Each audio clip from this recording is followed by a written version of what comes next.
땅 위에 살아가는 사람들에게는 반드시 자기의 나라가 있습니다. 자기 나라에서 태어나고 자라고 일합니다. 알게 모르게 자기 나라를 위하여서 살아가고 있는 것이 우리의 현재의 모습입니다. 이것은 자기 나라의 시민권을 가졌기 때문입니다. 시민권을 가진 자에게는 권리가 주어지는 동시에 의무가 주어집니다. 국방의 의무 때문에 한창 젊을 때에 군에 입대해야 했고, 납세 의무 때문에 부과되는 세금을 납부해야 합니다. 동시에 근로의 의무가 있습니다. 그러나 놀고 먹을 권리는 그 누구에게도 없습니다. 반드시 땀을 흘려 노력해야지만 얻을 수가 있습니다. 이처럼 의무를 감당하는 자에게는 권리가 부여됩니다. 의무와 권리를 바르게 행사하는 국민은 올바른 국민 아니고 무엇이겠습니까? 이와 같이 예수를 믿는 사람들은 하늘의 시민권을 가지고 이 땅에서 살아갑니다. 즉, 이 땅 위에 살지만 하늘의 시민권을 갖고 살아가는 자들이 우리의 모습이어야 한다고 사도 바울은 고백하고 있는 것입니다.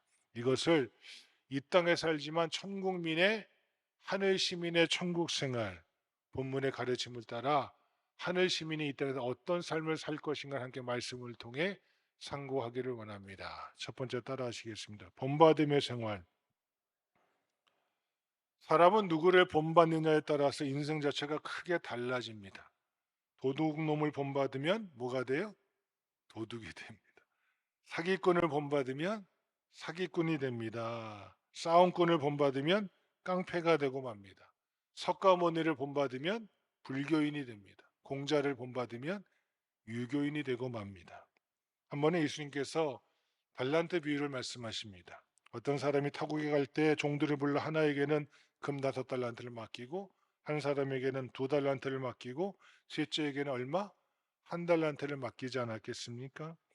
5달란트를 받은 이 종은 열심히 충성을 다했고 주인에게 더 없는 칭찬을 받게 되어집니다. 즉, 그런데 문제가 생깁니다. 2달란트 받은 종은 누구를 본받을까 현실에 직면하게 되어집니다. 그래서 5달란트 받은 사람 충성하면 정말 열심히 살아야 됩니다. 칭찬과 상급은 나중에 받겠지만 주인이 올 때까지 그 수고와 그 땀은 이루 말할 수가 없을 것입니다. 1달란트 받은 종을 본받으면 망할 것은 분명하지만 당장은 뭐가 있어요? 즐길 수 있잖아요. 놀고 먹을 수 있잖아요. 향락할 수 있잖아요. 이때 2달란트 받은 사람은 본문에 보면 2달란트 받은 자도 그와 같이 하여, 누구 같이 하여? 5달란트 받은 자와 같이 하여 라고 성경은 말씀하고 있습니다. 그도 현실의 유혹이 컸을 것 같아요. 야, 저렇게 놀고 먹는 게 좋겠느냐? 아니면 뼈 빠지게 일하는 게 좋겠느냐? 그런데 이 사람의 선택은 정말 그도 그와 같이 하여 주인의 아낌없는 칭찬을 받았음을 우리가 잘 알고 있지 않습니까? 결국 누구를 본받느냐가 이렇게 중요하다는 것을 성경은 우리에게 말씀하고 있는 것입니다. 예수님께서 제자들을 부르실 때 나를 쫓으라는 간단한 한마디로 제자들을 부르셨습니다. 뭐 군말하지 않으셨어요. 나를 쫓으라. 나를 따르라. 이 쫓으라 따르라는 이 말씀은 쫓다 따르다는 뜻도 있지만 원문의 의미는 나를 닮으라라는 말씀이 있습니다. 그래서 나를 쫓으라 닮으라는 말씀은 예수님을 닮는다는 것을 의미하기도 합니다. 그래서 믿는 사람이 예수님을 닮는 데가 하나도 없다면 그것은 이미 믿음의 사람은 아니라는 말입니다. 물론 완벽할 수는 없겠죠. 왜 사람마다 흠이 없겠습니까? 왜 부족함이 없겠습니까? 왜 연약함이 없겠습니까? 그런데 예수님 믿는 자라면 그의 모습 가운데 한 가지는 뭐가 있어야 돼요?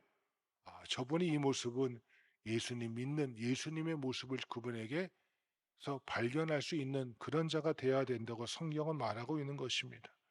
예수님의 생활을 담고 예수님의 정신을 담고 예수님의 마음과 그 인격을 닮아야 합니다. 완전히 닮는다는 건 정말로 어렵습니다. 그러나 시간이 흘러가면서 점점 닮아가는 성화의 삶을 살아가기를 결단하는 자, 이 땅에 있는 하늘 시민 여러분, 평강의 모든 성도의 삶이 되어지기를 주의 이름으로 축원합니다. 함께 17절 말씀 읽어보겠습니다. 시작. 형제들아, 너희는 함께 나를 본받으라. 그리고 너희가 우리를 본받은 것처럼 그와 같이 행하는 자들을 눈여겨보라라고 성경은 기록되어 있습니다. 본문에서 바울 사도는 자기를 본받으라고 역설하고 있습니다. 예수를 본받은 바울이기에 바울을 본받는 것은 결국 예수님을 본받는 것이 되기 때문입니다. 그리고 바울이 빌립보에서 전도하고 교회를 세운 후 이 편지를 보낼 때에는 아직 신약 성경이 기록되지 않았을 때입니다. 아직 정립이 안 됩니다. 바울이 죽고 난 뒤 한 30년이 지나야지만 신약 성경이 정교화가 아니 30년이 뭐예요? 430년 거의 한 400년이 지나야지만 신약 성경이 정교화 작업이 이루어지거든요. 아직 신약 성경이 없던 때예요. 그러니까 예수님을 직접 만날 수도 없고 배울 수도 없고 예수님을 알 수도 없는 그 당시였기 때문에 사도 바울은 누구를 보고 내가 예수님을 본받은 것처럼 너희도 나를 무엇하라? 본받으라. 그러니까 자기를 본받으라는 것이 아니에요. 누구 본받으라고요? 나에게 나타난 예수님의 모습을 보고 본받으라라고 말씀하고 있는 것입니다. 그리고 우리를 본받아 행하는 자들을 자세히 주시하여 관찰하라고 눈여겨보라고 덧붙였습니다. 그 이유는 조만간에 빌립보를 방문할 에바브로디다나 디모데 또는 빌립보 교회에서 바울을 이미 본받아 행하는 자들을 자세히 관찰하여 눈여겨봐서 그들을 통해서 누구를 보라? 예수님을 보라는 것입니다. 여러분, 사람마다 어떻게 다 완전할 수 있겠습니까? 저도 그렇고 여러분도 그렇고 다 부족한 것 투성입니다. 그런데 분명히 예수 믿는 자라면 그의 모습 가운데 누구의 모습? 예수님의 흔적이 있어야 됩니다. 그 모습을 본받아 살아가야 합니다. 우리로 본을 삼은 것 같이 그대로 행하는 자들을 눈여겨보라는 말씀이 바로 그런 뜻을 지니고 있다는 것입니다. 결국은 누구 닮으라? 예수님 닮으라는 것입니다. 이 땅에 살고 있지만 여러분의 모습 가운데 예수의 형상이 나타나기를 주님의 이름으로 축원합니다. 예수님을 닮기 위해서는 언제나 예수님을 우리 자신의 입장에 세워 보시면 됩니다. 다시 말하면 예수님의 내 입장에 선다면 이 문제에 대해서 무슨 말씀하셨을까를 생각하고 그대로 하면 됩니다. 이게 쉽지가 않죠. 왜? 내가 살아온 자기 경험이 있거든요. 자기 고집이 있거든요. 자기 가치관이 있거든요. 내가 보기에 좋은 것 분명히 있거든요. 그거 없는 사람 누가 있어요, 여기에. 그렇죠? 다 자기 고집이 있습니다. 자기 생각에 매여 삽니다. 내가 보기에 좋은 것 분명합니다. 자기 취향이 다릅니다. 누구는 이거 좋아하고 저 사람은 저거 좋아하는 것 분명히 확연히 다릅니다. 그럼에도 불구하고 내가 어떤 마음을 가져야지만 주님이 기뻐하실까를 생각하고 행하시면 그것이 예수의 마음을 닮아가는 것입니다. 주님이 이 문제를 어떻게 처리하셨을까 생각하고 그대로 하시면 됩니다. 주님이 어떻게 이 말씀을 가르쳤을까 생각하기 위해서 말씀을 공부하고 그 말씀대로 살아가려 몸부림치는 것, 그것이 바로 주님을 닮아가는 것입니다. 사도 바울은 그래서 빌립보서 2장 5절에서 이렇게 말합니다. 너희가 예수 그리스도의 무엇을 품으라? 마음을 품으라. 자기 생각 없는 사람 누가 있어요? 그런데 믿음으로 산다는 것은요, 자기 고집, 자기 관점, 자기가 좋아하는 것 잠시 접어두는 거예요. 이거 안 하면 예수의 모습은 죽을 때까지 드러나지 않아요. 주님의 마음이 어떠셨을까 살피는 거예요. 그게 우선되는 거예요. 그럴 때 여러분이 뭐가 돼요? 하늘 시민 된 자로서 예수님을 철저히 본받고 믿음이 약한 자에게 본을 보여줄 수 있는 하나님의 사람들로 세움받기를 주님의 이름으로 축원합니다. 이렇게 사도 바울처럼 나를 본받으러 하였던 것은 예수님을 표준 삼고 닮아가는 것이 하늘 시민으로 살아가는 자의 모습이 우리 평강성도의 모습 되어지기를 간절히 주의 이름으로 축원합니다. 같은 일을 처리하더라도 똑같은 일을 하더라도요. 내가 주님과 같은 마음인가? 다 같은 마음일 수 없어요. 어떻게 다 같은 마음이에요? 다 다르죠. 근데 뭐는 같아야 돼요? 주님을 향하는 마음은 같아야 돼요. 주님을 향한 생각은 같아야 돼요. 주님이 원하신 것을 고민하는 마음은 같아야 돼요. 그게 주님을 닮아가는 거예요. 그것이 이 땅에 살고 있지만 천국 시민으로 하늘 시민으로 살아가는 우리의 모습이어야 된다고 사도 바울은 이 빌립보서에서 우리에게 호소하고 있는 것입니다. 두 번째 따라하시겠습니다. 기다림의 생활. 세상 종말에는 여러 가지 말세의 징조가 나타난다고 성경은 말하고 있습니다. 자연계에 나타나는 징조가 있고 세계 정세에 나타나는 징조가 있고 특히 인간 생활 가운데 나타나는 징조들이 있다고 주님도 말씀하셨고 성경에 기록되어져 있습니다. 바울 사도는 디모데에게 두 번째 편지에서 말씀할 말세에 나타나는 징조를 설명하는 중에 자기를 사랑하며 돈을 사랑하며 쾌락을 하나님 사랑하는 것보다 더한다. 한마디로 이야기하면 쾌락주의적으로 살아가는 것이 말세의 징조라고 말하고 있는 것입니다. 본문 11절, 18절에 보면 여러 사람들이 그리스도의 십자가의 원수로 행한다고 사도 바울은 지적하고 있습니다. 십자가의 원수가 누구이며 무엇일까 하는 문제가 본문에 기록되어져 있습니다. 그것이 바로 19절의 말씀입니다. 다 함께 우리 18절부터 20절까지 말씀 시작. 내가 여러 번 너에게 말하였거니와 이제도 눈물을 흘리며 말하노니 여러 사람들이 그리스도의 십자가의 원수로 행하느니라. 그들의 마침은 멸망이요 그들의 신은 배요 그 영광은 그들의 부끄러움에 있고 땅의 일을 생각하는 자라. 그러나 우리의 시민권은 하늘에 있는 자라. 거기로서 구원하는 자 곧 주 예수 그리스도를 기다리노니. 아멘. 19절에 예수 그리스도의 십자가의 원수가 어떻게 사는지를 세 가지로 설명해 주고 있습니다. 첫째, 저희의 신은 배다라고 말씀하고 있습니다. 배는 인간의 욕망 전부를 가리키고 있습니다.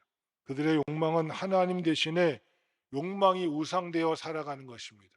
하나님보다 내가 보기 좋은 것 하는 거예요. 그게 바벨탑입니다. 하나님 섬기는 것보다 우리가 흩어짐을 면하자, 우리가 하나가 되자 이겁니다. 하나님보다 내가 우선입니다. 결국 인간의 욕망의 노예가 되고 욕망을 따라 거침없이 살고 있고 욕망을 위해서 수단과 방법을 가리지 아니합니다. 결국 돈을 하나님보다 돈이 무엇입니까? 자기 목적을 이루는 수단이죠. 자기 목적을 이루기 위해선 그 어느 것도 우선되지 못하고 자기 목적이 우선되는 삶을 살아가는 것. 사람의 욕망은 끝이 없기 때문에 천하를 다 주어도 족하다 하지 않습니다. 그렇기 때문에 예수님께서 말씀하십니다. 온 천을 다 얻고도 제 목숨을 잃으면 무슨 소용이 있겠느냐라고 하신 말씀은 사람이 천하보다 귀하다는 뜻입니다. 귀한 것이 천한 것으로 만족할 수가 없는데 자꾸 인간의 욕망에 짓눌려 사는 인간은 귀한 사람보다 세상 것이 더 귀하다고 부르짖고 있는 것입니다. 그런데도 사람들은 재물의 유혹에 사로잡혀 소경의 생활을 하고 있는 것은 분명히 말세의 현상입니다. 둘째로 그의 영광은 저희의 부끄러움이 있다고 말씀하고 있습니다. 이 말씀의 뜻은 부끄러운 일을 영광스럽게 여긴다는 것입니다. 다른 말로 부끄러운 줄은 모릅니다. 우리말로 뭐가 없어요? 염치가 없는 것. 비도덕적이요 반인륜적이라는 말입니다. 말세가 되면 파렴치한 일을 하면서도 털끝만큼도 양심의 가책을 받지 않습니다. 가책은 고사하고 오히려 자랑스럽고 영광스럽게 생각하고 있습니다. 그래서 뜻있는 사람들은 성경을 탄식한다고 말합니다. 이래서는 안 되는데, 이거는 아닌데, 이거는 아니잖아 라고 말할 수 있어야 한다는 것입니다. 세 번째로 땅의 일을 생각한다는 것입니다. 본문에서 땅이란 하늘의 반대입니다. 일시적이며 멸망적인 것을 말합니다. 말세에는 세속주의의 침륜을 당한다는 말입니다. 베드로는 하나님의 일을 생각하지 않고 오히려 사람의 일을 생각한다고 주님의 책망을 받은 것도 일맥상통하는 말입니다. 주님 십자가를 설명하셨더니 주님의 십자가가 누구랑 달라요? 자기 생각과 다르거든요. 왜 주님 예루살렘에 올라가시면 왕이 되셔야지.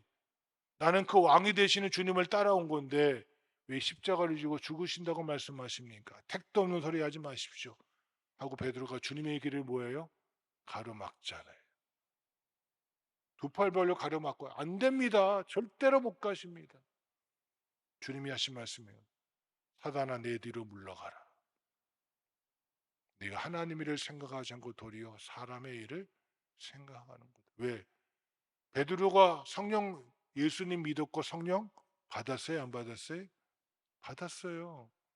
받아도 뭐 하지 못하니까 성령 충만하지 못하니까 자기 생각에 매여서 사람의 일을 생각하는 거예요. 노아의 때 그리고 롯의 때에 멸망당한 사람들은 하나같이 먹고 마시고 사고 팔고 장가가고 시집가는 일만 생각했습니다. 저희들 생각에 하나님을 완전히 배제하고 살아가는 것입니다. 하나님 없이 살아가는 겁니다. 하나님을 무시하고 살아가는 겁니다. 이것이 땅의 일을 생각하는 자입니다. 이런 일을 가리켜 성경은 그 마음의 생각과 모든 계획이 항상 악할 뿐이었다고 고백하고 있습니다. 결국 그들은 심판을 받아 멸망을 당했는데 땅의 일만 생각하였기 때문입니다. 여러분은 하늘의 시민입니다. 하늘에 속한 자입니다.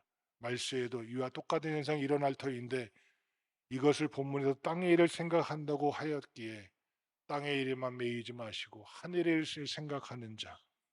그래서 아무리 세상이 미쳐 돌아갈지라도 성도들만큼 뭔가 달라야 하지 않겠습니까? 말세적인 현상이 전개되는 중에도 신자들은 예수 그리스도의 재림을 간절히 기다려야 합니다. 이것이 다릅니다. 세상 사람들은 땅의 일만 생각하는 사람들은 세상이 끝이다, 죽으면 끝나니지 뭐가 있겠느냐라고 말하지만 우리 믿음의 사람들은 하늘의 시민은 그렇지 않습니다. 그 이유는 우리의 시민권이 하늘에 있기 때문입니다. 바꿔 말하면 재림하신 예수님이 지금 문 밖에 와서 서 계시기 때문입니다. 이것이 긴장된 삶이기도 하고 종말적인 준비를 의미하기도 합니다. 주님이 바로 문 밖에 와서 서 계신다는 그 믿음의 삶. 이 모습은 여행을 떠난 남편을 기다리는 모습이기도 하고 위기에 처한 군인들이 원군이 오기를 기다리는 모습이기도 합니다. 이런 기다림의 모습을 본문이 우리에게 보여주고 있는 것입니다. 이 말세의 현상이 나타날 때에 누가 오실 때가 가까웠구나? 주님 오실 때가 가까웠구나. 그래, 우리의 가치와 소망이 이 땅에만 있지 않습니다. 교회가 존재하는 이유도 하나님 나라를 위해 있는 것이지 세상을 위해 존재하는 거 아닙니다. 이게 바뀌어버리면 문제가 커집니다. 세상이 하나님의 나라가 되도록 우리가 최선을 다하는 것이지 그 목적이 바뀌어서는 안 됩니다. 왜냐하면 이미 구원하는 자 예수 그리스도의 강림으로 하늘나라가 온전히 이루어지기 때문입니다. 주님이 오시면 하나님의 나라가 온전히 이루어집니다. 그러게 그때가 오기 전에 예수님을 모르는 자들이 예수 믿도록 우리에게 지어진 책임은 복음 증거와 선교에 있다는 것입니다. 그러므로 하늘의 시민된 성도들이 주의 재림을 기다리며 준비하는 주님을 기다리는 자의 삶을 살아가는 자, 이 아침에 우리 모두의 삶 되어지기를 주의 이름으로 축원합니다. 세 번째 따라합시다. 변화의 생활. 다 함께 21절 말씀 시작. 그는 만물을 자기에게 복종하게 하시는 자의 역사로 우리의 낮은 몸을 자기 영광의 몸의 형체와 같이 변하게 하시리라. 아멘. 누가 변하게 하신다고요? 예수님이 오시면. 예수님이 오시면 우리를 완전히 이것이 구원의 완성이거든요. 이게 영화라며 영화. 우리는 성화의 삶을 살고 있지만 이 죽을 몸이 이 썩을 몸 가지고 어디에 못 가요? 하나님 나라에 못 가요. 그러게 변화되어야 되는데 이 변화에는 두 가지가 있습니다. 하나는 관계 변화입니다. 우리 인간은 본래 진노의 자녀로 태어났습니다. 왜냐하면 아담의 원죄 아래에서 태어났기 때문입니다. 그래서 죄와 관계가 되고 마귀와 관계가 되어지고 지옥과 관계된 상태였습니다. 그러나 하나님께서 택정을 받은 사람들은 불러내셔서 성령 하나님의 은혜를 주십니다. 성령은 하나님의 영인지라 성령을 받음으로 하나님의 자녀가 되어집니다. 이런 의미에서 성령은 양자의 영이라고 성경은 말하고 있습니다. 왜? 성령을 받으면 우리가 누구가 돼요? 하나님의 자녀가 되기 때문에. 결과적으로 하나님의 자녀가 되므로 죄와 관계되었던 자가 이제 의와 관계가 성립이 되어지고 지옥과 관계되었던 내 인생이 자기 천국과 관계로 변해야 되어지고 마귀와 관계되었던 우리가 하나님과 관계된 삶을 살아가는 것, 멸망과 관계되었던 내가 영생을 누리며 살아가는 것, 이것이 바로 관계가 변화하고 누려지는 축복의 은혜의 말씀입니다. 관계 변화가 이루어진 이것을 말해서 성경은 중생이라고 말합니다. 이 관계 변화는 반드시 내 능력으로 되는 거 아닙니다. 하나님에 의해서 이루어집니다. 동시에 한 번밖에 없는 이례적인 변화입니다. 또 하나는 상태 변화입니다. 관계 변화는 중생으로 이루어지고 상태 변화는 성령 하나님의 이끌림으로 의해서 이루어집니다. 상태 변화란 신앙의 상태, 인격의 상태, 생활의 상태, 마음의 상태가 변화되어지는 것입니다. 예를 들면 제자들이 오순절 성령 충만함을 받고 난 뒤에 완전히 다른 사람이 되지 않습니까? 그들의 인격이 변합니다. 마음이 변합니다. 생각이 변합니다. 자기밖에 모르고 죽음을 무서워 벌벌 떨던 그들이 죽음마저도 두려워하지 않고 담대히 나가서 너희가 십자가에 못 박아 준 예수를 하나님이 다시 살리사 우리의 주와 그리스도가 되게 하셨다고 이 사내들이 공의 앞에서 베드로와 요한이 외치잖아요. 왜? 성령 충만함으로 그들의 인격이, 그들의 삶이, 그들의 가치가 변했기 때문에. 성령의 충만함을 받기 전과 후가 완전히 달랐습니다. 이것이 바로 상태 변화입니다. 이 상태 변화는 계속되어져야 됩니다. 상태 변화를 바로 성화의 생활이라고 말씀드리가 있는 것입니다. 21절에 그가 만물을 자기에게 복종하게 하신 자의 역사로 우리의 낮은 몸을 자기 영광의 몸의 형체와 같이 변하게 하시리라. 우리의 낮은 몸, 이 죽을 몸, 병들고 이 죽는 몸을 부활하신 예수님의 몸처럼 영화로운 몸으로 변화시켜 주십니다. 할렐루야. 이게 변화의 은혜입니다. 여러분, 기독교는 내가 나를 변화시키는 거 아닙니다. 착각하지 마세요. 안 돼요. 여러분이 여러분을 변화시킬 수 있다고요? 성경은 절대로 안 된다고 말합니다. 하나님이 오셔서 주의 성령이 나를 변화시켜 주지 않으시면 내 심령도, 내 인격도, 내 마음도, 내 생활도 변화 안 돼요. 조금 개선하고 노력하는 것이 변화라고 착각하지 마십시오. 그건 지극히 인본주의요 잘못된 신앙입니다. 성경은 하나님이 우리를 변화시키시리라. 할렐루야. 하나님이 나를 변화시켜 주십니다. 그러기에 변화를 갈망해야 됩니다. 내가 나를 변화시키는 것이 아니라 주님이 나를 변화시켜 주시기에 이제는 변화된 자로서 살아가기에 최선을 다하는 것뿐입니다. 이것이 신앙생활입니다. 하늘의 시민이 되는 것도 날 때부터 자격을 갖고 태어나는 것도 아닙니다. 돈을 주고 사는 것도 내 공로로 되는 것은 절대로 아닙니다. 내가 무엇을 행함으로 대가를 받는 것은 더더욱 아닙니다. 오직 하나님의 은혜로만 내가 변화될 수 있음을 아는 것. 여기서 신앙이 시작되어집니다.